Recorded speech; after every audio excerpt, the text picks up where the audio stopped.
Bienvenidos a Rockstars del Dinero, en donde descubriremos que hacer dinero no es magia negra, hacer dinero es una ciencia. En este programa comprenderás los elementos de la revolución de la riqueza para que puedas generarla y hacerla crecer. Y juntos convertirnos en Rockstars del Dinero. Síganos en redes sociales en @JavierMorodo y en @Rockstars del Dinero. En Instagram, Facebook, TikTok, Twitter, LinkedIn, en todos los lugares. Suscríbete también a mi newsletter en mi página javiermorodo.com, en donde todas las semanas estarás recibiendo información sobre negocios, tecnología, well-being, conciencia y también tips para poder generar y hacer crecer tu dinero. No se lo pierdan y convirtámonos juntos en Rockstars del Dinero. Bienvenidos a un nuevo episodio de Rockstars del Dinero. El día de hoy tenemos un invitado muy especial, alguien con el que llevo ya un par de semanas, meses, inclusive planeando esta reunión, y hoy lo tenemos por fin aquí. Bienvenido, Juan. Gracias, Javier. Gracias por invitarme. Saludos a todos los que están escuchando y me da muchas ganas de estar aquí. Eres alguien que te he seguido también por ya varios rato y tenía muchas ganas de platicar contigo otra vez. Sí, y habrá que después tener una conversación en persona porque aún no nos conocemos, pero bueno, ya planearemos una comidita con algunos tequilas para también profundizar en algunos de los temas que platiquemos hoy en la conversación. Pero quería, Juan, la verdad es que yo desde que te conocí a través de un amigo en común y porque tenemos varios intereses en común, que me ha sorprendido mucho la amplitud y la diversidad de actividades que realizas, la pasión con lo que lo haces y sobre todo el foco, creo yo, innovador y vanguardista que le imprimes a cada uno de estos. Pero quería que nos empezaras por platicar un poco a la audiencia que no te conozca, quién es Juan y de dónde vienes sobre todo. Pues Juan Clarion, tengo 43 años, nací aquí en Monterrey. Me he aventado varios estudios en el extranjero, la carrera y la maestría. Fue ahí donde empecé a agarrar una pasión por las finanzas y por la tecnología. Y pues bueno, estoy casado, tengo un hijo de 3 años, tengo una niña que puede nacer inclusive hoy, en cualquier momento, se espera durante la siguiente semana. Me gusta mucho el hiking, la alta montaña, me gusta muchísimo leer, cocinar, según yo, aunque me gusta más la idea de cocinar, pero todavía no sé bien cocinar. Y me gusta meditar, estar en silencio, agarrar la bicicleta. Es más o menos lo que me gusta hacer. Fenomenal, Juan. Ya llegaremos al tema de la meditación y de la bicicleta y muchas de tus pasiones y esperemos que nos espere un poco tu querida hija, un par de horas, aunque sea, para poder terminar esta grabación y ya nos contarás también de la llegada de tu hija, que seguro que será una gran alegría para toda la familia. Platícanos cómo llegaste a crear todo. Bueno, ya entraremos a DMX o DMX, antes DMX, pero antes de eso quiero que nos platiques un poco de tu background profesional. Sé que estuviste trabajando en grandes bancos y demás, y que nos platiques qué fue lo que hiciste, sobre todo en los principios de tu carrera y cómo llegaste a DMX. Sí, mira, yo cuando estaba estudiando la carrera en finanzas en Boston, empecé a agarrar un chip y una pasión por el mundo financiero. Tuve un maestro de evaluaciones que había estado él en el gabinete económico de Bill Clinton y fue el que me metió al mundo de las finanzas. Hice prácticas en Fleet, es un banco que estaba basado en Boston, que luego compró Bank of America, y luego tuve la oportunidad de entrar como analista Citi a la banca de inversión. Éramos 4 analistas los que veíamos una región muy grande. Yo veía telecom, un tema de pisos, manufactura, alimento empacado, y estuve ahí 2 años, poco más de 2 años, y fue donde empecé a desarrollar algunas habilidades técnicas. Fueron años bien intensos porque salían deals. Llegaba un cliente del banco que quería hacer un IPO, quería comprar un competidor, lo que iban a comprar a ese cliente, iba a haber una fusión Y normalmente ese cliente cotizaba con 4 bancos de inversión. Imagínate que el cliente decía, oye, pues quiero que me haga una propuesta de trabajo para representarnos en la transacción Citi, Morgan, Goldman o cual otro banco. Entonces, primero era la etapa uno de cómo te ganabas el deal para que te escoja el cliente. Tenías que hacer una propuesta muy rápido de lo que tú pudieras lograr, cómo creen que pudieran trabajar y por qué le vas a dar valor versus los demás. Y luego ya que ganabas el deal, pues ahora sí empezaba la friega de armar el deal, preparar la evaluación, preparar todo el paquete para el roadshow. Y estaba muy padre, era muy intenso. Me acuerdo que una experiencia que me dolió en su momento, pero aprendí, fue que no fui a la primera boda del grupo de mis amigos. Ya. Eh, ya había habido unas antes, ya el cuate que metió la pata y se casó un poquillo antes. Eh, pero esta boda me acuerdo que era ahora sí de las primeras, y no pude ir porque estaba haciendo un deal que no puedo mencionar el nombre con detalle ahorita o las características del deal, pero era una empresa de telecom que iba a comprar otra y nos quedamos el fin de semana pues armando el deal, armando el caso. Y me acuerdo que en su momento de 23 años, más inmaduro, me enojé, consideré renunciar, luego me acordaba del sueldo y del ingreso. Y al final, pues te quedas y le sigues y luego volteas para atrás y dices, órale, qué importante esos pequeños momentos de crecimiento en donde te das cuenta de lo que es el compromiso, lo que es sacar las cosas y te va dando, como dicen en inglés, grit y resiliencia, ¿no? Pero bueno, fue una experiencia muy padre esos años. Hubo varias gente que trabajaban en el banco que les aprendí mucho, que me acercaba yo estaba en mi cubículo, me acuerdo, y me paraba y me acercaba y pasaba enfrente de las oficinas para ver si me decían, oye, ¿qué andas haciendo? Y poder meterme muy rápido y pedirles consejos. Y esa fue una primera etapa en la que aprendí muchísimo. Eh, Posteriormente, supe que había una empresa muy chiquita en Monterrey de crédito al consumo que en su momento se dedicaba a financiar a los clientes de comercios de electrodomésticos y muebles, por ejemplo, un Coppel, pero Coppel tiene el banco, la financiera y tiene las tiendas. Nosotros, esta financiera que yo había visto, financiaba a los pequeños comercios que no tienen el brazo de crédito. Entonces, pues encontramos esta financiera que tenía alianzas con varios comercios de electrodomésticos y tiendas de muebles, pero que era muy chiquita, perdía dinero, no tenía financiamientos, la verdad estaba muy chiquita, estaba por cerrar. Y se me hizo interesante. Y un día estaba comiendo con mi cuñado, Álvaro, quien venía del mundo bancario, y lo comentamos, platicamos de esta oportunidad, esta pequeña empresa que, como te digo, le está yendo mal, pero que tiene potencial. Microcrédito, ¿de qué trata? A ver, yo venía de la banca de inversión y nos animamos, auditamos esta empresita y con el apoyo económico y de aval, un pedacito de tierra, nos apoyaron y pudimos comprar ese negocio. Yo entré como COO, como director de operaciones, mi cuñado como director general.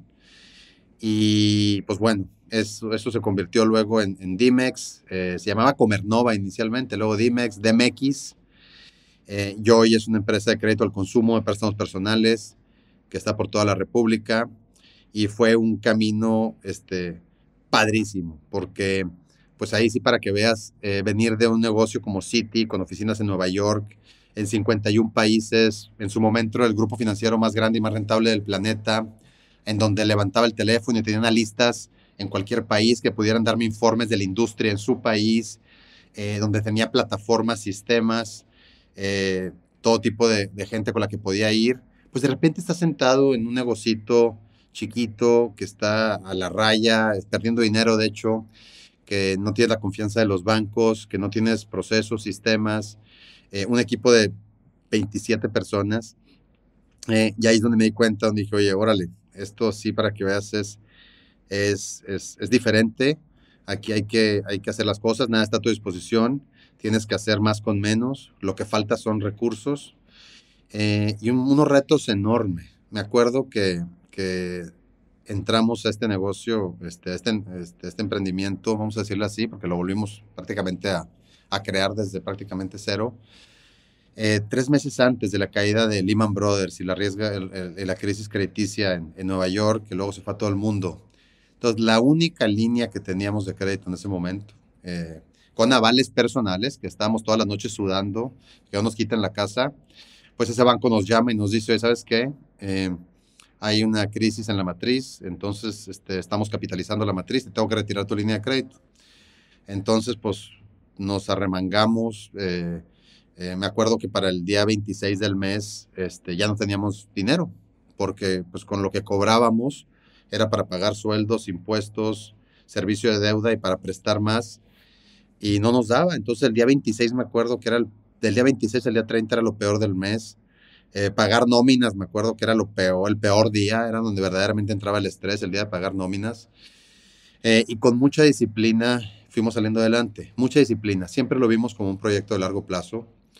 Desde un inicio me acuerdo que habíamos de sembrar las bases para generar una plataforma exponencial que pueda escalar, y con eso me refiero a ir generando sistemas, procesos, ir generando iniciativas en la que, por ejemplo, todos hacíamos de todo.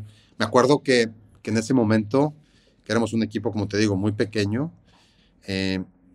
yo le preguntaba a gente, ¿y tú sabes de hacer project management, proyectos? Sí, yo me acuerdo en el trabajo pasado que estaba, me certificaron como PMI. Bueno, tú le vas a enseñar a todos cómo hacer proyectos. Entonces, tienes el maestro, aparte de hacer lo tuyo, tú le enseñas a todos. Oye, tú, tal persona. No, yo tengo experiencia en recursos humanos porque en mi trabajo pasado me acuerdo que hicimos estas cosas. Eh, pues no es tu expertise, pero ayúdame a capacitar a todo en los procesos básicos. Entonces todos hacíamos de todo. Me acuerdo que alguien de mi equipo dijo, ya te entendí, ahorita la estrategia es todos hacemos de todo. Y le dije, esa es la estrategia de este momento.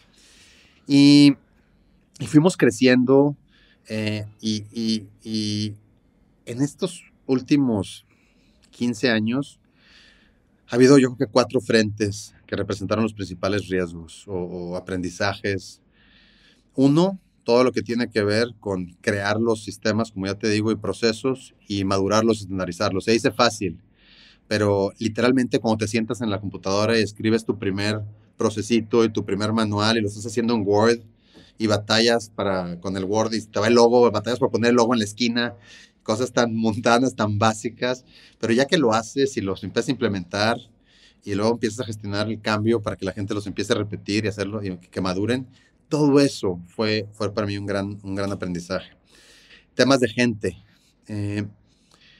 Al escalar DMX, como te digo, pues si somos poquitos, el cómo, cuando creces tan rápido, crecer acompañado de mucha gente que va entrando sin que se destabilice la operación, y tomando en cuenta que cuando tienes gente que está contigo los primeros años o las primeras etapas, y te sabes el nombre y el apellido de todo el mundo, cuando empieza a llegar gente nueva, hay un sentimiento de los que empezaron contigo, la gente que va llegando, y otra vez, se dice fácil, pero es algo bien importante cuando estás escalando que tienes que cuidar y tomar en cuenta.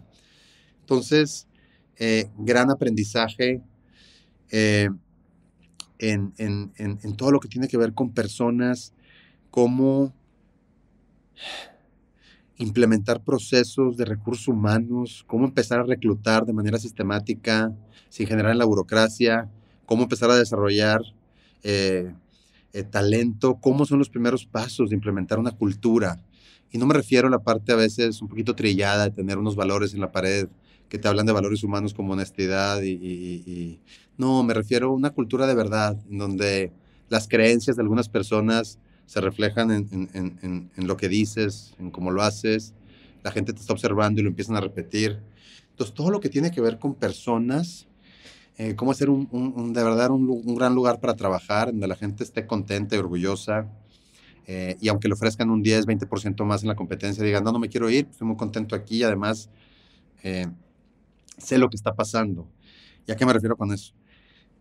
Cuando toda la organización sabe lo que está pasando, yo aprendí que baja muchísimo el estrés y la incertidumbre. Hay veces que la gente que trabaja en las empresas no sabe lo que está pasando, sobre todo cuando empieza a crecer. No, es que los directores traen un plan, no, tú tienes que asegurar que todo mundo constantemente sepa cuáles son tus planes, cómo vas, qué no te salió bien, qué aprendiste.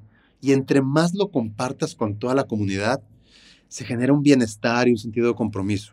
Y los logros son de todos y los fracasos son de todos. Entonces, te hablaba primero de sistematización de procesos, luego de gente, luego toda la parte tecnológica. O sea, de pasar de tener hojas en blanco a Exceles. El primer ERP que implementamos, me acuerdo, el primer ERP que implementamos, yo no sabía bien que era un ERP. ERP, para los que no saben, es pues, la plataforma, significa en inglés Enterprise Resource, que te ayuda a administrar tus recursos, la contabilidad, la contraloría, los activos, los gastos. Y es importante porque cuando estás escalando, pues no quieres que tu volumetría haga que conforme escalas tengas de repente 40 contadores. Entonces, pues para poder escalar y tener esta primer pequeña aplicación o plataforma, tratamos de implementar Epicor, me acuerdo, y fracasamos. No salió y fueron muchos aprendizajes. No salió porque se lo dejamos a un pequeño grupo de consultores, cuando al final ellos te ayudan a hacer tu arquitectura, tu blueprint, pero luego el que lo use y lo implementa, pues es el que se queda en la empresa. Entonces, el fracaso del primer RP, me acuerdo, que nos trajo mucha reflexión, y luego ya el siguiente RP, ahora sí con SAP y todas las demás plataformas, de cómo fuimos sistematizando los procesos, digitalizando los procesos, implementar el primer CRM, la primera arquitectura de aplicaciones, la primera app para la fuerza de ventas, todo el proceso de tecnología, digitalización, fue el tercer gran aprendizaje que tuve, en el cual tuve muchos retos durante la expansión. Muchas veces la gente habla de la tecnología y se imagina nada más la tecnología que usa el cliente, o la transformación digital, y se imaginan que es algo cool, una palabra de digitalizar y todo es en automático. Pero la realidad es que pues tiene siempre dos frentes. Yo siempre le digo al equipo que la transformación digital tiene dos propósitos. Uno, hacia adentro, cómo haces más eficiente tu operación y mejoras la experiencia del colaborador.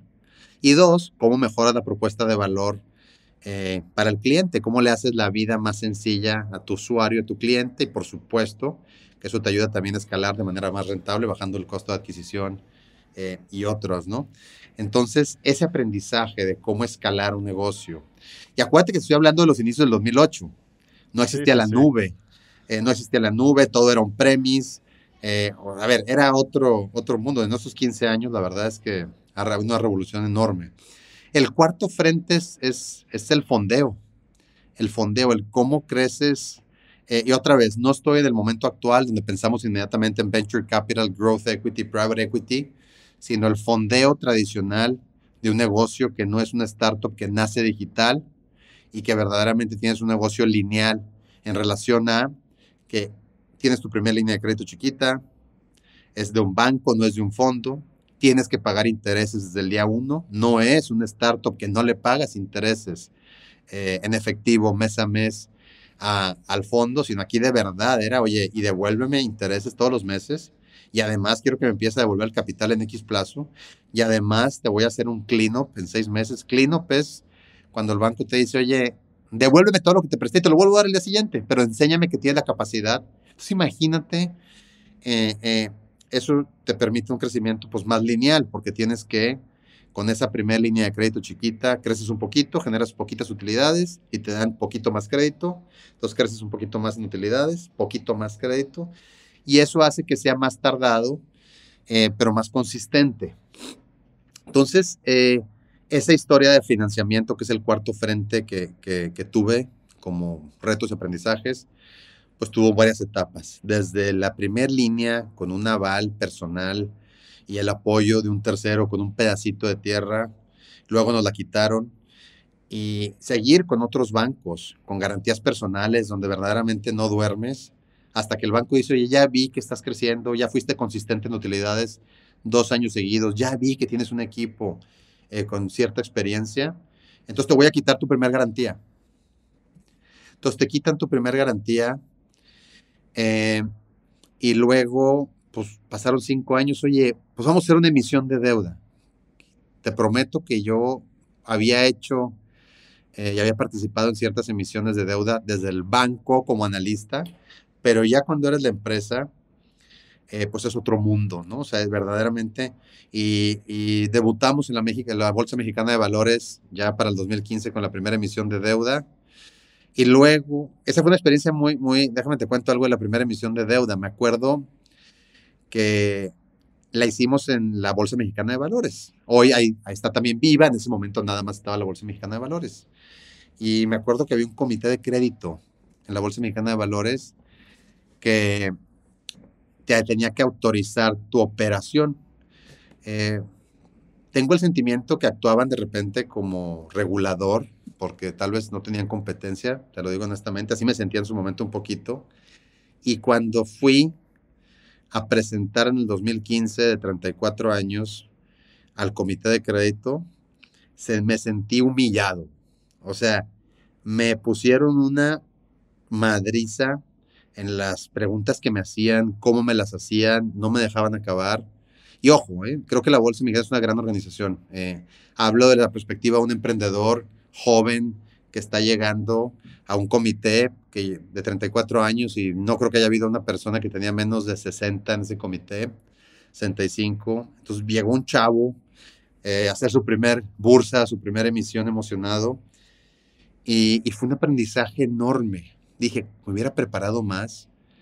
Cómo no llegué preparado con ciertas objeciones de probables preguntas, cómo no vi estas cosas que me están haciendo, que la verdad son buenas preguntas, son obvias, pero fue un aprendizaje enorme. Y luego el día de la colocación de deuda, obviamente con calificaciones para poder colocarla, me calificó Fitch en ese momento, todo nuevo para mí, ¿no? La primera emisión de deuda.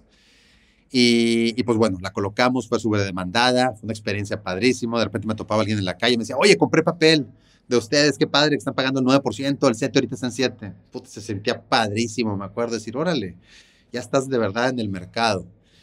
Y bueno, pasan 2 años y entra un fondo de private equity. Otra experiencia en relación al cuarto frente, que es el de financiamiento. Una experiencia padrísima. Hoy tenemos la fortuna de tener una inversión en un fondo de private equity que respetamos mucho, compartimos visión, se llaman Glisco Partners. Trabajamos de la mano, nos ayudan, se involucran, muy contentos con ellos, pero fue un aprendizaje negociar con un fondo de private equity de ese calibre, un fondo con oficinas en otros países, que en su momento tenían base aquí en México y en Nueva York, contratos en inglés, con un súper despacho de abogados que traen. Entonces, el vivir ese proceso de negociar con un fondo de private equity de muy buen nivel, que te hace las preguntas buenas y pues creces al final del día, ¿no? Y en este momento, pues, pasa el tiempo, más emisiones de deuda y las siguientes, ahora sí, privadas. Emisiones de deuda privadas, en las que ya colocamos directamente, no a través de la bolsa, sino se las llevan algunos bancos en directo, que las quieren para sus inversionistas de banca patrimonial o para su propia tesorería, para tener mejores rendimientos, de repente para sus fondos, y recientemente firmando 2 líneas de crédito con ya fondos y bancos internacionales. Entonces, el pasar de el aval personal, la cancelación de la línea en Lehman, las líneas de poco a poquito buscando llegar a equilibrio, el que te quiten las garantías, los bancos con líneas quirografarias, la primer bursa, el fondo de private equity, y hoy tener ya 7 bursas, yo te diría que es de los grandes retos y aprendizajes que tuve, y creo que casi todos los negocios tienen al escalar. Entonces son los 4 frentes que tuve como reto en escalar DMX. Y cuando llega el fondo de private equity, aprovechamos para hacer una venta secundaria, como probablemente tu audiencia sabe y los que no. Una venta primaria es cuando el inversionista inyecta dinero en la empresa, y secundaria es cuando hay una compra-venta de acciones, cuando alguien vende sus acciones pero el dinero no entra a la empresa. Entonces, cuando el fondo de private, y generalmente en las startups es primaria, porque lo que necesita el negocio es cash para crecer. Más bien tú le dices al fondo de venture capital, oye, necesito dinero porque hay un gran problema que es de este tamaño, que yo puedo resolver, puedo llegar a la rentabilidad en los economics y necesito dinero para armar un equipo o invertir en capital de trabajo que me lleve a cumplir ese sueño. Pero cuando eres una empresa que ya estás más en el lado de private equity o growth capital, ahí ya el negocio no necesariamente necesita solo cash, ya tiene flujos positivos, tiene acceso a financiamiento institucional. Ahí más bien hay un evento de liquidez y fue lo que nosotros hicimos cuando entró el fondo en el 2017. Y en el momento y es cuando nace Fink. Fink no es un fondo. Fink no tiene limited partners. Fink más bien es capital privado, es dinero propio y su vocación no es estar haciendo tantas inversiones constantemente ni trae un pipeline tan intenso. Fink hace inversiones, en algunos casos ha hecho sí mayoritarias, en algunos minoritarias, y participa en negocios con tecnología, con base tecnológica y en algunos casos no necesariamente con tanta base tecnológica. Recientemente ha pasado a negocios de base tecnológica y hemos hecho inversiones en las industrias y segmentos de alimentos y de food tech, de medios de pago, de plataformas SaaS, entre otros, de media, based platform. Algunos ejemplos de empresas son, por ejemplo, tenemos una posición en Moneypool. Moneypool es un peer-to-peer lending que ya se reguló bajo la ley FinTech y está escalando de manera sumamente exitosa, con una experiencia padrísima. Cualquier persona que quiera hacer un pago entre amigos, una quinela, la graduación, si al final de la cuenta no quieren poner en la mesa 8 tarjetas de crédito, alguien paga y luego se lo mandan todos a esa persona. Tiene muchísimos casos de uso y es un ejemplo de empresas que hemos invertido. Otra empresa, por ejemplo, se llama Veloz Bio. Veloz Bio, dos emprendedores, economistas y biotecnólogos que están haciendo cosas impresionantes en el mundo de proteínas moleculares veganas. Están resolviendo particularmente un problema que existe en el queso vegano. Para los que son veganos y disfrutan mucho el queso, hoy no hay un queso vegano que tenga la consistencia y que se derrita así como el de la pizza. Y ellos están en un proceso molecular con inteligencia artificial tratando de resolver ese problema para todo ese gran segmento del mundo de América y sobre todo en Estados Unidos y México, que son veganos y quieren disfrutar queso, puedan con este tipo de proteína hacerlo. Otro, por ejemplo, es White Paper, una plataforma de medios de comunicación que sé que tú conoces muy bien, que trae una propuesta de valor padrísima, en la que en 5 minutos puedes ver muy rápido las noticias más relevantes del mundo de emprendimiento, digital, de M&A y algunos movimientos de RH, y además cada vez se ve que trae distintas propuestas. De repente hasta yo he pensado que parece un poquito de marketplace. Otros negocios menos, otro es Yalo, por ejemplo, Conversational E-Commerce, donde tenemos una coinversión que está padrísimo, está ayudando verdaderamente a los changarros y a las pequeñas tiendas de conveniencia en hacer como su tipo de CRM, en donde a través de WhatsApp puedan ir compartiendo qué se les está acabando de su inventario, entre otras cosas, y de verdad están teniendo un problema enorme. Entonces te doy algunos ejemplos de empresas relacionadas a media, de peer-to-peer lending, pagos y de inteligencia artificial en biotech. Otra en la que hemos invertido se llama Nufi, que tiene que ver con background checks. Es una empresa increíble que en 5 minutos le puede ayudar a un banco que da crédito o a cualquier financiera que da crédito o a cualquier empresa que hace contrataciones masivas a en 5 minutos tener un background check de una persona. Ya ves que mucha gente tiene el antecedente no penal que te cuesta un chorro de lana y se tarda una semana y aparte nada más te da una vertical de información. En Nufi la andan reventando y andan creciendo muchísimo porque están atendiendo un problema muy particular.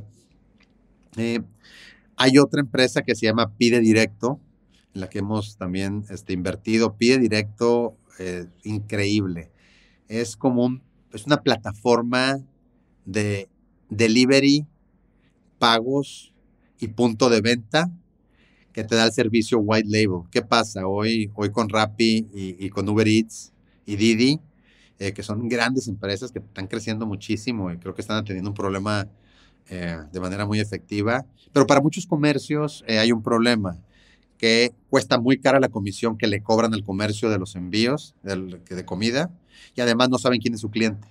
Está resolviendo eso pide directo cuando le dice, a ver, tu comercio que no quieres pagar una comisión enorme en tu delivery y además no conoce a tu cliente, no te preocupes, yo te lo hago white label, yo te monto la infraestructura en la nube para que tú puedas hacer delivery con tu marca y además te soluciono el punto de venta, el medio de pago y no, wow, traen un MRR increíble.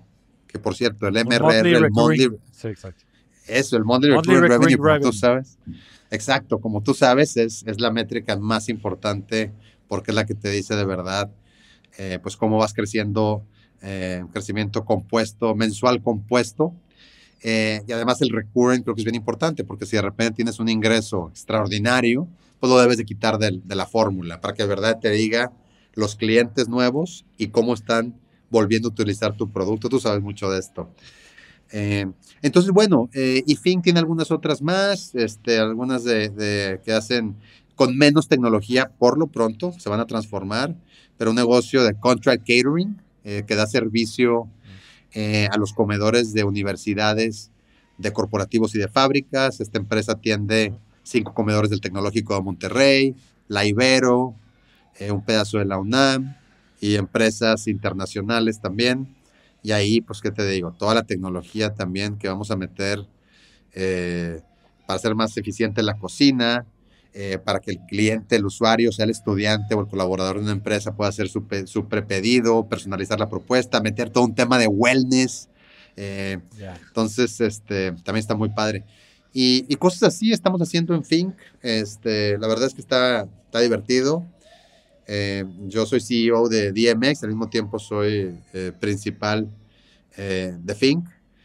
Y bueno, eso es donde estamos el día de hoy. A ver. No, muy bien, Juan. Creo que lo describiste pues de manera muy, muy asertiva. Todo este camino, te digo, con tanta amplitud es algo que siempre me ha llamado mucho la atención de ti. Y en el episodio anterior discutíamos un concepto que se llama el triángulo de la riqueza. Y creo que no hay mejor historia para explicarlo que tu caso. El primer paso o la base del triángulo es desarrollar un skill set que te permita ser único y competitivo, que me parece que en tu caso es el tema de banca de inversión. A mí me parece muy representativo que muchos de los grandes emprendedores que conozco tienen ese background. Y ahorita quiero profundizar en temas específicos de la banca de inversión porque creo que sin duda aporta muchos valores, principios, capacidades que después pueden ser utilizadas para crear negocios. La segunda parte es crear modelos de negocio que sean escalables, ¿no? Y como tú decías, pues llegan a Dimex en su momento con otro nombre, inclusive ahora DMX, y te encuentras con una empresa que tal vez tenía un potencial bajo una idea y una visión que tú tenías, pero que tuviste que a través de estos 4 distintos retos que fuiste teniendo en el tiempo escalarla hasta el nivel en el que hoy tienen más de 1,500 colaboradores, pues es una empresa que factura varios millones de dólares y demás, con todas las bursatilizaciones, con partners como Glisco, que son partners en el mundo de private equity muy serios.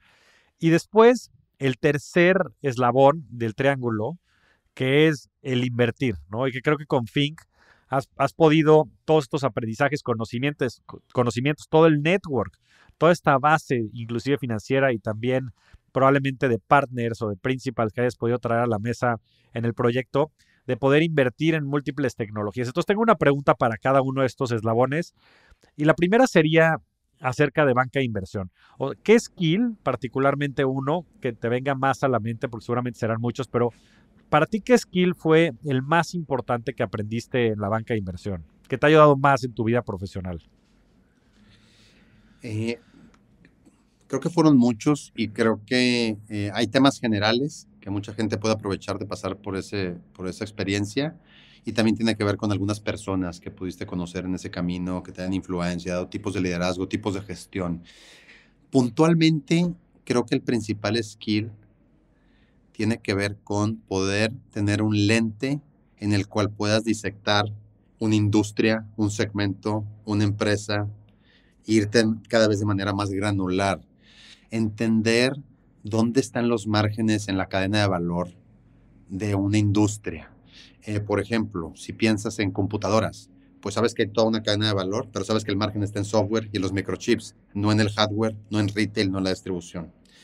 Eh, el poder entender cuáles son, ahora de manera vertical, los segmentos en una industria que te van arrojando hasta los productos, las geografías y los jugadores, y luego esos jugadores, cómo varían sus rentabilidades. Entonces, ese entendimiento horizontal de cadena de suministros y esa verticalidad de industria, segmento, producto, empresas y granularidades, creo que ese lente te ayuda a poder entender un poquito más cómo funciona el mundo, cómo funcionan las industrias, a poder entender o valorar una oportunidad de manera más rápida y tal vez te hace una curva de aprendizaje más corta como emprendedor. Ya, También pues sí. tu capacidad de análisis. O sea, ya ahora sí, creo que también, ahora sí dándole doble clic a la última parte de la verticalidad, el agarrar una empresa, ver cuáles son las métricas que le dan valor a la organización, cómo varían por industria, viendo que si en servicios financieros tienes que cuidar el net income y el índice de eficiencia y el ROA, que son activos, pero ves que en alimento empacado es más el EBITDA y te preocupa tal vez más el ROE. Entonces también el poder hacer métricas puntuales por industria y el saber cuáles son las que tienes que fijarte para verdaderamente saber dónde están los problemas de esa oportunidad, creo que tienen mucho que ver. En la parte humana, fíjate que yo aprendí de varias personas. Eh, Me acuerdo, sí, ya sabes, ¿no? Ciertos takeaways que te Ujú. llevas. Yo Sí, me mentores. acuerdo, sí, yo me acuerdo desde cuando me senté a entender, a usar una macro, una plataforma y cómo funcionaba. Me acuerdo que un director se dio el tiempo de sentarse conmigo y explicarme así los inputs botón por botón y me fue explicando con toda su paciencia del mundo. Se lo agradezco mucho porque me acuerdo que ahí sembró una base desde cómo hacer análisis en la plataforma y en los modelos que teníamos en ese momento en Citi. Luego me acuerdo que una persona, estaba yo revisando un prospecto de una emisión de deuda y un vicepresidente dijo, oye Juan, una cosa que dices en su momento no la vi tan importante, pero me acuerdo que me dijo, oye Juan, fíjate que hay un error de ortografía en la portada del prospecto. En la portada. Imagínate lo que viene adentro. Aviéntatelo todo, por favor. Y encontré un chorro de cosas. Pero su olfato en algo insignificante, me acuerdo que me llevó un aprendizaje. Otra, me acuerdo que la directora de la oficina impulsaba mucho el tema de la cultura. Me acuerdo que organizaba la carne asada en su casa o en casa de distintos directores y nos juntábamos todos. Luego armaba un torneo de voleibol en el jardín, así en el pasto, en su casa. Y me acuerdo que ella se aventaba, she walked the halls, como dice en inglés. Y me acuerdo que le dedicaba mucho tiempo a caminar los pasillos para decirle a todos, ¿vas a ir? ¿Vas a ir? Oye, vas a ir, ¿verdad? Es que ahí te espero, ¿eh? Ahí te espero. Y yo decía, oye, qué insistencia, pero pues tal. No, lo que ella quería no era que vayan a su casa. Ella quería generar comunidad y quería que trabajemos en equipo fuera de la oficina, porque ella sabía que eso iba a hacer que luego de regreso a una oficina íbamos a colaborar mejor. Eh, Me acuerdo cada vez que alguien, no cuando llegaba, pero también cuando alguien se iba, le daba lugar a la persona. Hacíamos una casi fiesta. Cuando alguien se iba, inclusive cuando la persona renunciaba y había un poquito de molestia porque estaba en medio de un proyecto, me acuerdo que eso se olvidaba un momento y la directora le hacía una cena y salíamos a cenar. Y me acuerdo que nos pedía a todos los del equipo que digamos unas palabras de cómo vamos a recordar a la persona que se estaba yendo. Y una serie de prácticas que dije, órale, qué interesante. Entonces también me llevé mucho de ese aprendizaje. Fenomenal. Pues puedo ver perfectamente cómo eso está implementado e impactando tanto DMX como Fink. Ahora, en cuanto a la empresa, creo que uno de los retos más grandes, y lo mencionaste en un par de ocasiones, es cómo mantienes, sobre todo la cultura, ¿no? Siendo el CEO, yo creo que es una de las tres actividades junto con la estrategia y probablemente las contrataciones, pues que deben de ser pues prioridad para el CEO. En tu caso, y sobre todo en una industria pues tan cambiante, en una industria pues que tiene tantos vectores, factores, ¿no? Como es el crédito y ahora teniendo pues inclusive casos como el de Alfa Credit y como el de Unifin y inestabilidad, altas tasas de interés. Eh, ¿Cómo mantienes una cultura vibrante? ¿Cómo mantienes una cultura innovadora? Una cultura en donde la gente esté motivada, esté engaged en una industria tan complicada como es el crédito. Sí, muy buena pregunta. A ver, híjole, la cultura creo que la hacemos todos. La cultura no es alguien que es lo que piensa un director general o un director de área o el jefe, vamos a decirlo así, o lo que dice un cuadrito en la pared. La cultura es la suma de creencias colectivas que se reflejan en conductas que la gente observa. Yo siempre le digo a mi equipo, le digo, los colaboradores son como los hijos, se dan cuenta de muchas cosas, este, y tenemos que cuidar mucho lo que decimos y hacemos. La cultura, desde la perspectiva un poco más estructural, eh, creo que tiene que ver con cómo trabajas, cómo son los espacios. Mira, fíjate, la cultura yo creo que es, y me encanta el tema, por eso me emociono y me acomodo aquí, porque a ver, mira, la cultura, por un lado, sí, son una serie de valores organizacionales. Yo creo que los valores organizacionales no son valores humanos. Hay veces que la gente confunde.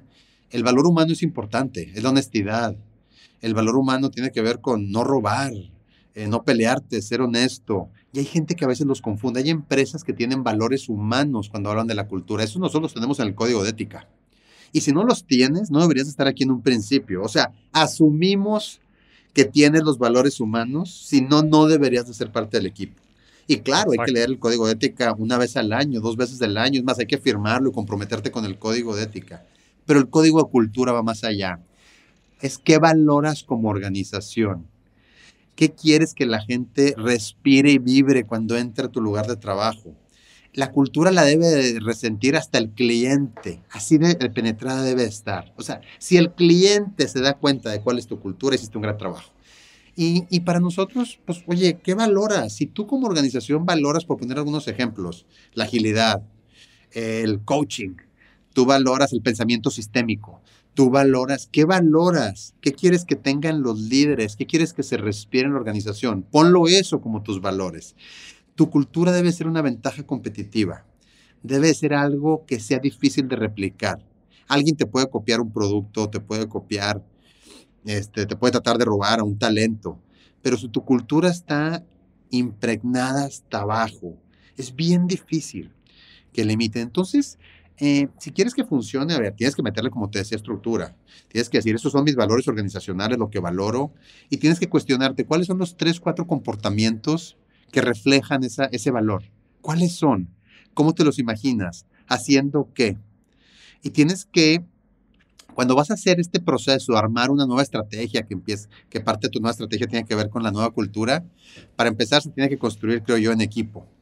Nosotros, por ejemplo, cuando hicimos la nueva cultura de DMX, fue un proceso de design thinking en el que yo votaba al final. Yo le dije a mi equipo, señores, Ya. es de ustedes, es de ustedes. Yo voto al final en el proceso de design thinking, donde poníamos cuáles son lo que creemos que deben ser los valores, cómo los fuimos escogiendo, el proceso donde íbamos poniendo el puntito de colores para votar cuál era, y luego cómo definíamos sus comportamientos. Entonces, pues tiene que ser, creo yo, y tienes que involucrar a alguna gente de trabajo cuando vas a diseñar tu cultura. Eso creo que es un paso bien importante. Y ya que tienes tus valores organizacionales, que valoras como organización y tienes claro qué significan, creo que es bien importante aventarte un mini roadshow en donde cuéntale, que no les llegue nada más un comunicado.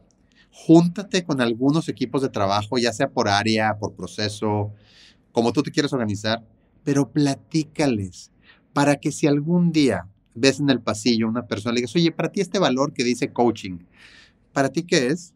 O este valor que es agilidad, ¿qué es agilidad? Cuéntame. Casi, casi que si alguien agarra una hoja y sin decirse nada, todos lo apunten más o menos lo mismo. Entonces, la cultura tiene que empezar con una homologación del entendimiento de qué es ese valor que está ahí y qué significa. Y luego, tienes que practicar con mucha conciencia de ser congruente y que la gente lo vea. Va a pasar mucho en las organizaciones y de seguro mucha gente va a conectar con lo que estoy por decir, pero hay veces que ves el valor y dices, mira, aquí dice que somos así, pero no somos así. Sí, exacto. A ver, no importa. ¿Sabes qué hay? Hay valores que son valores aspiracionales en los que quieres ser así, pero todavía no eres así. Y tienes valores core. Entonces hay que verlo de esa forma. Los valores se van madurando y se van haciendo hábito. Pero no significa que ya los tienes. Hasta hay que ser claro en eso. Cuando nosotros empezamos a incluir metodologías ágiles en project management, en Scrum, en desarrollo de software, OKRs en desempeño, la metodología FAST en cómo pones objetivos. O sea, cuando empezamos a meter todo este tipo de cosas, yo sí le dije al equipo en varias ocasiones, oigan, el valor de agilidad todavía no lo tenemos ahí. Me adelanto, si alguien cree que ya estamos, todavía no. Poco a poco, vamos a hacerlo juntos. Entonces es bien importante explicarle al equipo cuando lanzas unos valores nuevos, que no necesariamente estás ahí ya, pero que quieres y que necesitas del equipo para poder estar ahí, ¿no?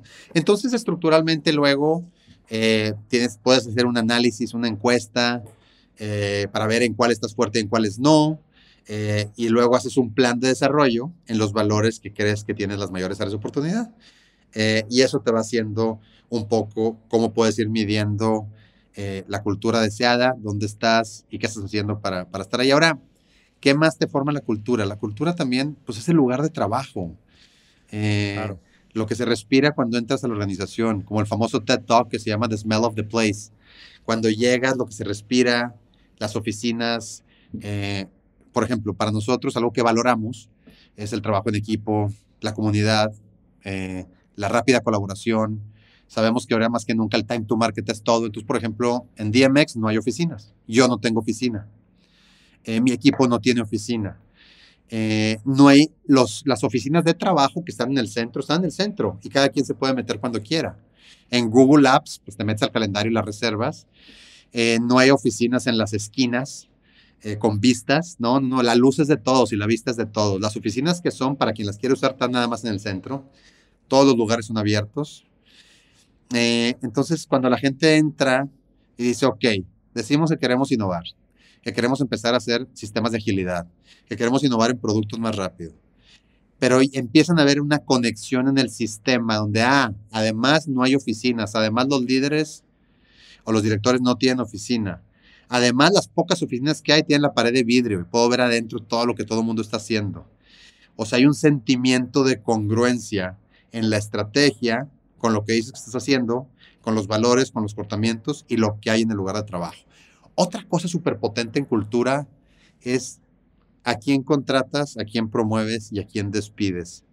Pocas cosas en la organización, pocas cosas tan potentes como despedir a un colaborador súper bueno en desempeño, pero que atropelló a todos al lograrlos, que inclusive cometió infracciones, hizo algo no ético, incomodó a una mujer, a una dama, con algo que cuando despides a esa persona exitosa que rompe el código de ética o un valor, el impacto en cultura es pocas veces tan potente. Eso es bien importante. Y cuando contratas a alguien y promueves a alguien y lo ligas a la cultura deseada y lo comunicas al hablar de por qué se promocionó, mandas un mensaje súper fuerte a toda la empresa, ¿no? Y por último, en cultura, dos cosas. Uno, las herramientas que usas impactan mucho la cultura. Todo el mundo quiere tener una gran experiencia de colaborador. Mis procesos de recursos humanos, los viáticos, el desempeño, las encuestas, cómo pongo los objetivos. Si tienes algún tipo de aplicación o algo, la verdad a la gente le gusta mucho. Le gusta usar herramientas tecnológicas en su experiencia como colaborador. Y Lo último, y Andrea lo dejé para el final, que creo que es de lo más potente, son lo que yo le llamo los símbolos y rituales. Los símbolos. Ver una foto de tus clientes.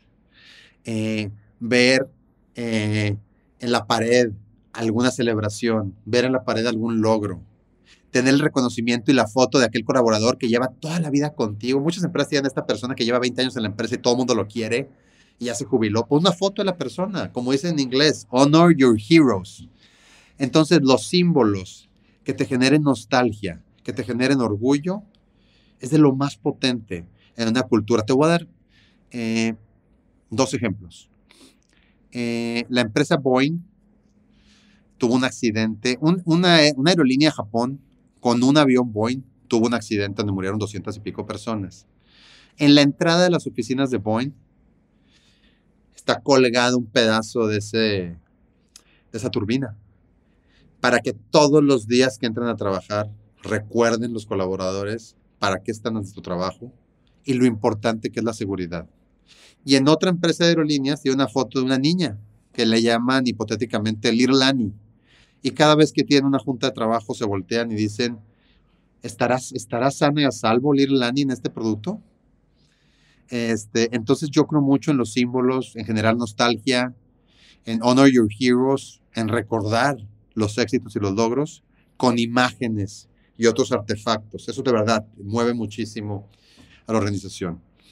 ¿Y por qué no cerrar con el tema de liderazgo? Si los líderes son cercanos a la gente, escuchan, retroalimentan, ya cerraste pinza con una gran cultura organizacional. No, pues fenomenal. Eso sí que fue un masterclass en cultura corporativa. Y no me sorprende, sabiendo que Bernardo Pauls, tu Chief People Officer, que además fue quien nos presentó en unos inicios, alguien a quien yo admiro mucho, que también pues, ha participado en un montón de distintos proyectos, en Collective Academy y demás, pues es quien encabeza también junto contigo muchos de estos esfuerzos de manera interna. Entonces, bueno, un fuerte saludo a Bernardo, que si no, nos le iba a recordar si no le mandábamos un saludo al buen Bernardo. Me dijo en la mañana que te mandaba muchos saludos y cómo no, Bernardo, desde que nos conocimos en la entrevista, me di cuenta que hubo clic inmediato para lo que es visión de cultura en todos los sentidos y claro, es un crack, desde que llegó trae un chorro de iniciativas y estamos juntos transformando aquí lo que estamos haciendo. No, pues fenomenal. Yo creo que hay muchísimo aprendizaje que todo el mundo se va a poder llevar e implementar en cualquier dimensión de empresa, ¿no? Esto se puede hacer desde que tienes un emprendimiento, un par de personas, hasta miles de colaboradores, como es el caso de MX. Ahora, por último de esta sección, Juan, ¿qué característica ha sido, desde tu punto de vista, la más determinante del éxito de todas las inversiones que has realizado en Think? Porque como bien dices, pues hay un amplio rango de distintos emprendimientos tecnológicos, de comida, alimentación, medios, etcétera. ¿Tú cuál dirías que es el factor, desde tu punto de vista, más determinante del éxito de estos emprendimientos? O lo que más buscas dentro de una de las inversiones que realizan.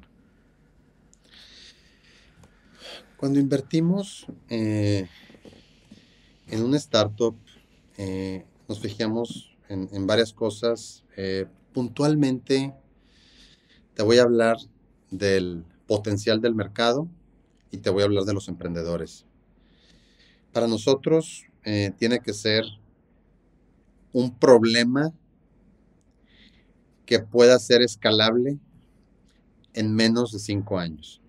Si el problema que están solucionando en X geografía, en X mercado, en X industria, en X segmento, con X solución, tiene el potencial para ser escalable en los primeros 5 años, y escalable hay que poner límites y umbrales, obviamente. No vamos a decir que puede llegar a vender en 5 años 100 millones de pesos.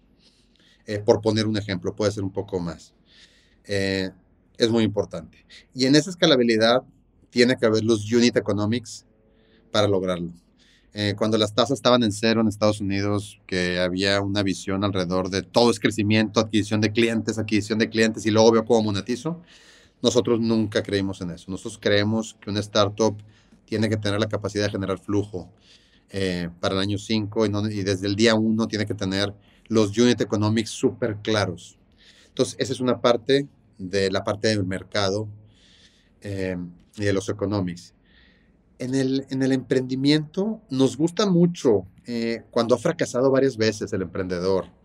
Eh, no nos importa tanto si ha trabajado en grandes, necesariamente en muchas empresas muy grandes que no discrimina el proceso. O sea, puede ser una persona que ha trabajado como pues yo, que vengo de trabajar en Citi o que venga a trabajar en muchos bancos. Pero si la persona ha vivido la experiencia y tiene el estómago de haber tratado de levantar un negocio donde hizo de todo, levantaba dinero, operaba, cobraba, vendía, cerró un negocio, vivió lo que significa cerrar un negocio, que es, híjole, ese trago amargo, nos gusta mucho, fíjate. Nos gusta también cuando se detecta mucha congruencia en la visión del emprendedor, en lo que quiere hacer, cuando tiene esa claridad al articular lo que quiere hacer, esa claridad en cómo articula es algo que nosotros hemos visto que hay una correlación con éxito. Y no hablo de tener la articulación el día uno, no, va a pivotear. Probablemente pivotea, va a estar viendo el product market fit y ver cambiando y pivoteando. No hablo de eso, eso son validaciones que va haciendo el camino, no. Pero congruencia en sus valores, congruencia en lo que te dice en la primera junta, en la segunda junta, en la tercera junta. Cuando lo entrevistan varias personas, ya más o menos les dice lo mismo y no les dice distintas cifras y distintos datos.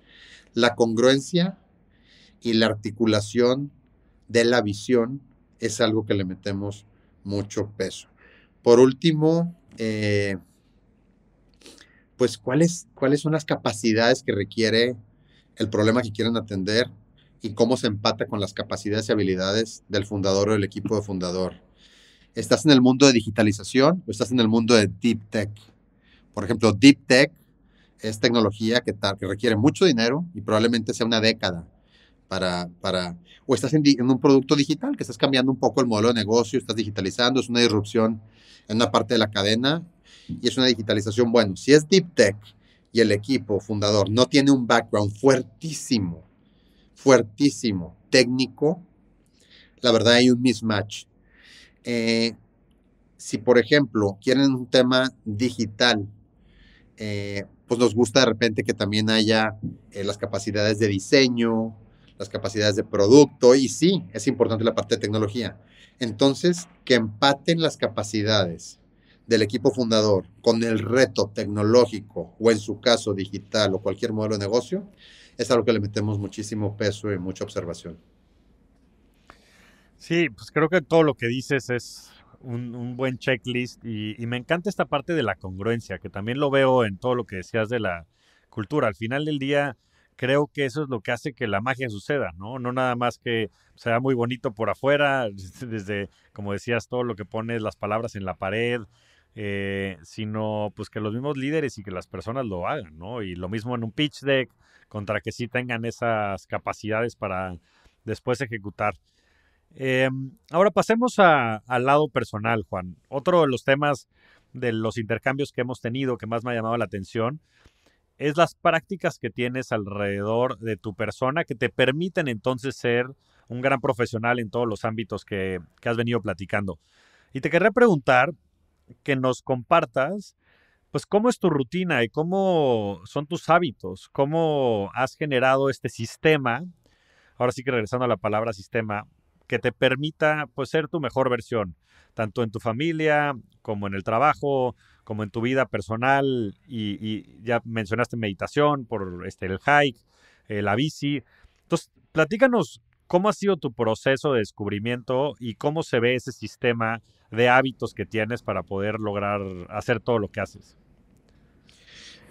Sí, fíjate que yo eh, siempre he tenido el hábito de trabajar muchas horas del día. Me considero una persona, y me han dicho, y llego a ser intenso, pero yo tuve una etapa de transformación personal hace como unos 3 años, 4 años, donde empecé a cambiar mucho la forma de trabajar, algunos hábitos, y todo nace cuando me empecé a dar cuenta que tienes que trabajar más en ti que en tu negocio, porque si haces eso, a tu negocio le va a ir mejor. Cuando trabajas mucho en ti, todo lo de afuera te empieza a salir bien. Cuando te controlas tus emociones, tienes introspección, entiendes por qué sientes lo que sientes, es increíble cómo te empieza a dar lo que dicen en inglés awareness y cómo puedes darte cuenta del impacto que tus palabras, tus acciones tienen en los demás. Entonces empecé a trabajar mucho en eso.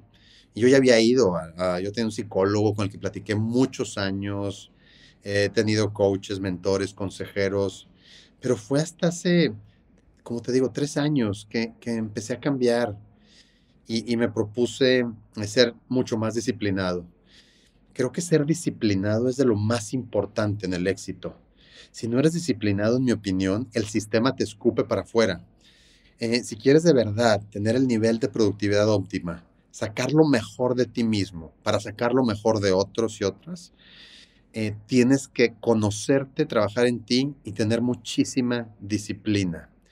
Estamos limitados en ciertas horas del día, tenemos banda ancha en nuestro cerebro, entonces tenemos que maximizar lo que hacemos. ¿Yo qué hago? Yo normalmente me despierto entre 5 y 5:30.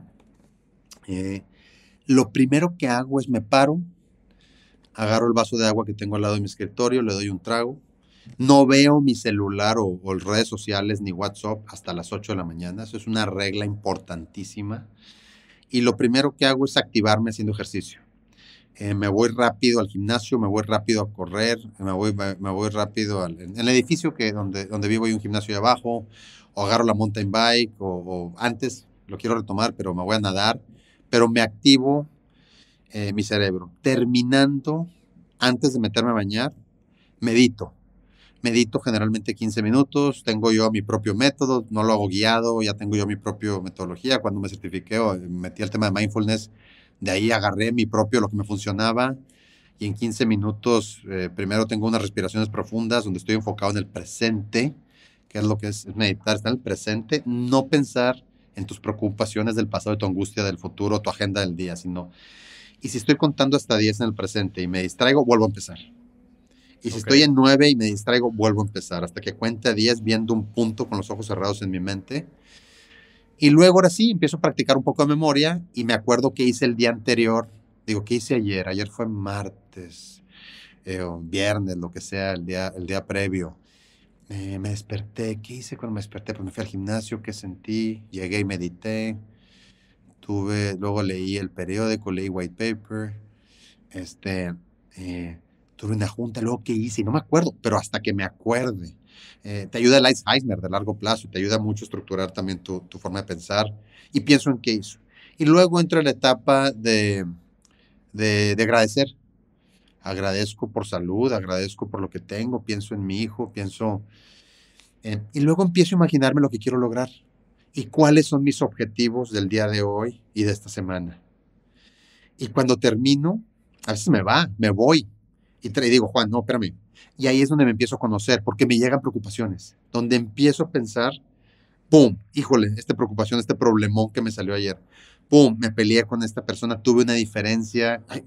Y lo que hago es, en vez de rechazarlo, digo, a ver, bienvenido, y lo dejo ir. Bienvenido, y lo dejo ir. Y trato de enfocarme lo más que puedo. Cuando termino de esa etapa de respiración profunda presente, trabajando que hice un día previo, dando gracias, pidiendo y pensando en mis prioridades de este presente día, abro los ojos y tengo un sentimiento de felicidad que es difícil de describir. Me siento muy bien y me siento muy enfocado, como si liberé mucha carga. Termino, me sirvo un café. Generalmente prendo la máquina antes de empezar a meditar. Son los 10 minutos que la máquina sale el café. Leo el periódico, leo algunos artículos por ahí que tengo guardados. Priorizo, ahora sí, ya empiezo a abrir mi correo, empiezo a estructurar mi agenda, escribo mis prioridades. Se despierta mi hijo, juego con él, estoy ahí un ratito en la casa y a las 8:30 me estoy yendo a la oficina. Generalmente pongo en las mañanas las juntas que requieren mayor pensamiento, más intelecto, donde verdaderamente me quiero acabar mi ancho de banda. Y luego pues sigo con mi día ya viendo algunos one-on-ones, temas más de debate, discusión, estamos viendo temas de diseño, de productos, etcétera, ¿no? Entonces, eso me ha ayudado mucho, la despertada temprano, el primero que nada hacer ejercicio, activarme, meditar, entrar en presente y luego ahora sí organizar mi día. Y luego está muy padre porque ya no tengo la presión de estar viendo, trato ya no ver redes sociales, es tentador. Es increíble lo adictivo que puede ser en un break no prender el Instagram y ver un poquito de stories, güey. No ver los botoncitos rojos de LinkedIn, los artículos que guardé, pero en serio, de verdad, que de repente al final del día hay que meternos a ver, ya ves que el celular te permite, el sistema operativo, ver cuánto tiempo le dedicaste. Es preocupante a veces. Me preocupé mucho una vez que vi cuánto le dedicaba al día a WhatsApp y a Instagram y otras cosas. Entonces trato ahora con disciplina no abrir las redes sociales hasta el final del día. Luego al final del día algo que hacía también, que me pasaba, es que llegaba a las 8 de la noche a mi casa, todo acelerado, todavía en la cocina ahí dándole cenar a mi hijo con el WhatsApp a un lado. Entonces dije, espérame, necesito estar presente, quality time. Entonces ahora tengo una regla, llego, agarro mi celular, lo llevo al closet, lo pongo boca abajo y no me lo llevo y estoy presente, quality time de 7:30 a 8:30 con mi esposa, con mi hijo y no estoy más que ahí, presente y ya no quiero, y ya, de verdad, y ya me desconecto. Estoy dejando de ver, no puedo ver nada que tenga que ver con tecnología en la noche para poder de verdad descansar. Y Claro. antes se me hacía normal de repente una cervecita, estaba súper estresado, o si me tocaba una reunión de trabajo, pero me afecta, me interrumpe el sueño y fue parte de la disciplina que agarré. Mm. Entonces ya prohibidísimo tomar una gota de alcohol entre semana para, pues son prioridades para verdaderamente descansar. Y tengo la idea de dormirme a las 10 para dormir mínimo 7 horas. Me cuesta, te confieso que todavía no lo logro. Me acabo durmiendo siempre a las 11, 10:30, 11. Me distraigo un poco. Eh, pero esa disciplina me ha ayudado muchísimo, muchísimo, de verdad. Tú tomas ese hábito de levantarte súper temprano, ese tiempo de 5 a 9 es donde sucede la magia, es donde puedes Claro. contemplar, donde la casa está en silencio, es donde sale tu proceso creativo, es donde acomodas tus problemas debidamente en sus cajones y te das cuenta que no son tan grandes como pensabas. Pero donde empieza el ruido del día, si crees que durante el ruido del día vas a ver temas personales y vas a acomodar tus ideas, no va a pasar, no es tan fácil, porque siempre sale algo. Entonces, esa disciplina para mí es de las armas más poderosas. Me acuerdo que leí un libro que se llama The 5 a.m. Club justo hace 3 años. No, hace menos, pero cambió mi vida. Cambió mi vida. Y ahí te dan una metodología y una guía exactamente de cómo implementar este sistema de ser productivo en las mañanas y liberar tu proceso creativo y sacar tu potencial. Eh, y algunos otros hacks que también he hecho. Me gusta mucho, ya sé que está trillado y de repente sale ahí en Instagram, pero de verdad yo tengo tiempo aplicándolo. Yo sí me aviento mis regaderazos de agua helada, congelada, Bien. todos los días, después de la meditación, de que me acomode el periódico, me voy a bañar. Mi fin de la regadera, mi minuto y medio de agua congelada, en donde trato de concentrarme, cierro los ojos, me concentro y escucho mi corazón latir. Increíble también la energía que me da y cómo salgo a la regadera y me quiero comer el mundo. Y algunos hacks más. Fíjate que una vez al año me aviento como un proceso de saunas de 2 semanas Ujú. intensas, que le llaman el Purification of Body and Mind. Me lo aviento, me encanta. Me ayuda mucho. Te tomas complejo B, niacina, haces cardio y te metes al sauna. Es todo un proceso, ¿no? Digo, no recomiendo que alguien lo haga, al menos que entiendan. Tienes que tomar vitaminas, reemplazar tus sales, pero es un proceso que hago una vez al año. Es un sistema de 2 semanas que también te limpias todas las toxinas que te dejan el alcohol, la radiación del sol, las medicinas que se quedan aquí abajito de tu piel, la grasita que tienes y se quedan todas tus toxinas. A pesar de que hagas ejercicio, ahí se quedan. Y todo esto te da mucho más claridad, te da mucho más enfoque y a mí me ha ayudado muchísimo en la productividad y en lo que he hecho en mi vida. No, pues extraordinario. Creo que hay muchísimos aprendizajes que todo el mundo puede implementar. Te iba a preguntar un poco, de esto que comentas al final de tu respuesta, si había habido algún recurso, curso, libro que te hubiera ayudado sobre todo en esta transformación que tú mencionas acerca del invertir más en ti, ¿no? Este, ah, ¿Cuál fue el turning point o el punto de inflexión en esta transformación que viviste y qué recurso o curso o mentores o inspiración te llegó para poder hacer esa transición? Mira, hay algunos libros, como yo le digo a amigos o mi esposa, les digo mentores de los que nunca conocí, que yo me inspiré. Exacto. Y este Bob Iger, que fue el CEO de Disney por 15 años, acaba de regresar, de hecho, tiene un libro que se llama Ride of a Lifetime. Es el mejor libro que yo he leído en mi vida en liderazgo y en estrategia. Y yo me inspiré mucho en su sistema, en su estilo de vida y cómo llevó. Es increíble lo que se logró en Disney y cómo él fue congruente y consistente con su estrategia que se dividía en tres cosas, ¿no? Tener contenido, irte global y convertirte en plataforma. Y el cómo tres prioridades estratégicas, todo lo que decía, levantaba las cuatro Bob, tenía una disciplina increíble y cómo negoció con esta, o sea, cómo se aventó el negociar con la compra, su negociación con Steve Jobs de comprar Pixar, que era el juguete preferido de Steve Jobs, que se lo había decidido vender, comprarle la franquicia Star Wars a George Lucas, comprar Marvel cuando el dueño, pues por nada dijo que lo iba a vender en su vida, y otras compras más, con su resiliencia, con su meditación, con su disciplina. ¿Cómo logró hacer todo eso? ¿Cómo convirtió todo esto a plataforma con Hulu y luego Disney Plus?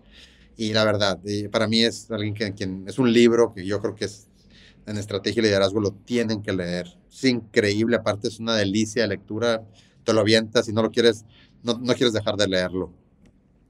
Otro muy bueno de Ryan Holiday que se llama The Obstacle is the Way, que te habla muchísimo de cómo enfrentar tus retos. Eh, y otro que te cambia muchísimo el mindset, que es como la Biblia, para mí me encanta, es Organizaciones Exponenciales, de Salim y Peter Diamandis. A ver, te cambia el mindset, te cambia la forma de ver las cosas, el concepto de abundancia, que abundancia es la trilogía que escribe por separado, pero todo el movimiento que trae Peter Diamandis, Salim, el cómo aprovechar la abundancia, la tecnología, los activos que hay afuera, cómo tener un mindset no lineal sino exponencial. También el libro de Exponential Organizations es otro libro que la verdad también fue parte de las bases sobre cómo me inspiré yo en todo lo que andamos haciendo. Y hay muchos más, Sí, muchos libros sí, más. pero esos Sí. tres libros son fantásticos también. En fin, los tres los recomiendo mucho. A mí el de Bob Iger en especial también me fascinó y como dices, más allá, o sea, el contenido es excelente, la historia es fenomenal, pero la manera en la que está escrito es exquisito. O sea, no lo quieres dejar digno de alguien de Disney, fenomenal. Y ahora que está de regreso, yo creo que Disney es una de las grandes promesas y inclusive la evaluación que tiene, creo que podría tener buen potencial. Como siempre digo, esto no es recomendación de inversión per se, pero bueno, yo en lo personal invierto en acciones de Disney, me parece que puede ser una idea interesante. Y con eso de preámbulo, te quería preguntar sobre inversiones. Juan, ya nos platicaste lo que tienes en Fink, pues obviamente la participación que tienes en DMX. ¿Qué, ¿Qué otras inversiones tienes y sobre todo qué inversiones y probablemente más a nivel tendencias, tecnologías te interesan hacia adelante? Fíjate, a mí me interesan dos cosas. Una de las que no sé mucho, pero quiero aprender. Uno, todo lo que tiene que ver con manufactura, con avanzada, Internet de las cosas, sensores, 3D printing. Creo que ser regio, ser de Monterrey, vivir el fenómeno de nearshoring, tener la primera inversión de Tesla en México de $10 billones y tener a 3 horas en coche del mayor comprador del mundo de todo tipo de productos, servicios de Estados Unidos y no tener conocimiento de manufactura avanzada, sensores, Internet of Things, 3D printing y las adyacencias, es una irresponsabilidad de mi parte. Entonces, me quiero meter ahí, quiero aprender, y en ese camino ando. 2, fíjate que me interesa muchísimo generar un impacto en México en todo lo que tiene que ver con biotecnología. Para mí el tema de la diabetes en México, la obesidad, el costo de la medicina, a ver, hay algo que se puede hacer ahí. Tiene que haber innovaciones alrededor y fíjate que más adelante es parte de lo que quisiera dedicarle mucho más tiempo. Todo lo que es biotech, biopharma, todo lo que se puede hacer en inteligencia artificial, alrededor de medicina digital, cómo pasar la medicina de la química a ceros y unos, se me hace súper interesante. Además, generar un impacto en México. Imagínate poderle cambiar la vida a millones y millones de mexicanos en salud. ¡Wow! Para mí eso sería verdaderamente algo increíble y fascinante que pues, quisiera empezar a asomarme ahí más adelante. Ahorita estoy súper enfocado en DMX, en las inversiones de Fink, no me voy a distraer, pero en un par de años, por supuesto que es donde quisiera asomarme y ver cómo puedo generar valor para las y los mexicanos aquí, y obviamente pues divertirnos en el proceso, ¿no? Pues qué fregón, qué orgullo y ojalá que, bueno, no ojalá, estoy convencido de que lo lograrás cuando decidas también emprender en estos grandes otros proyectos y problemas que existen para la humanidad, pero aún más para México. Ya por último, Juan, ¿cuál ha sido tu mejor inversión? Y esto lo digo en el aspecto más amplio de la palabra. Lo que decía hace un momento, invertir en mí, en mis inseguridades, en mis miedos, en mis reactivos. Mira, hay gente del mundo de desarrollo personal organizacional que dice que el 70% de las personas nunca pasan de cierta etapa que le llaman la etapa reactiva. Hay nada más un 5% de las personas que llegan a la etapa trascendental. Yo quiero ser de ese 5%. Quiero seguir trabajando en mí. Todavía cometo errores todos los días. Todavía reacciono de formas que no quiero reaccionar. Todos los días me preocupan y siento miedos y hago suposiciones y prejuicios. Y la mejor inversión que he hecho, en la que quiero seguir haciendo, es en trabajar en mí y en mi equipo cercano. Y eso es lo que quiero seguir haciendo, trabajar en mí, porque sé que con eso voy a poder mejor impactar a otros. Pues sí, no podría estar más de acuerdo. De verdad que creo que el retorno y el compounding que puedes generar al invertir en ti mismo es inigualable. Yo creo que, siempre lo he dicho, la perfección no es un estado, es un proceso.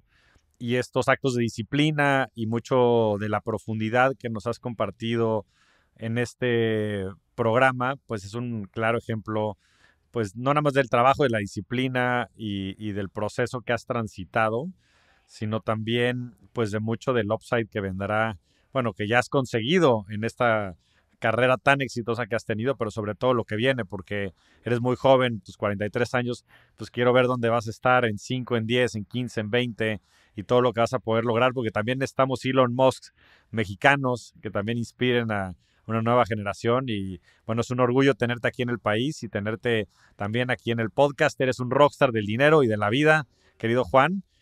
Qué entusiasmo tenerte por acá presente en el programa y más conocerte en unas semanas por allá en Monterrey. Te mando un fuerte abrazo.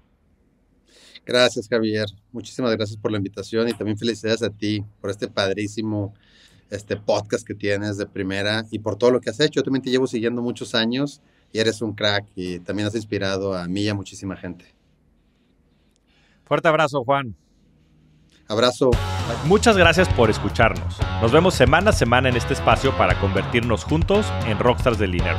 Suscríbete al podcast en todas las plataformas de audio y no te pierdas los nuevos episodios semana a semana. Ayúdanos a compartir el podcast y generar más cultura financiera. Esa es chamba de todos.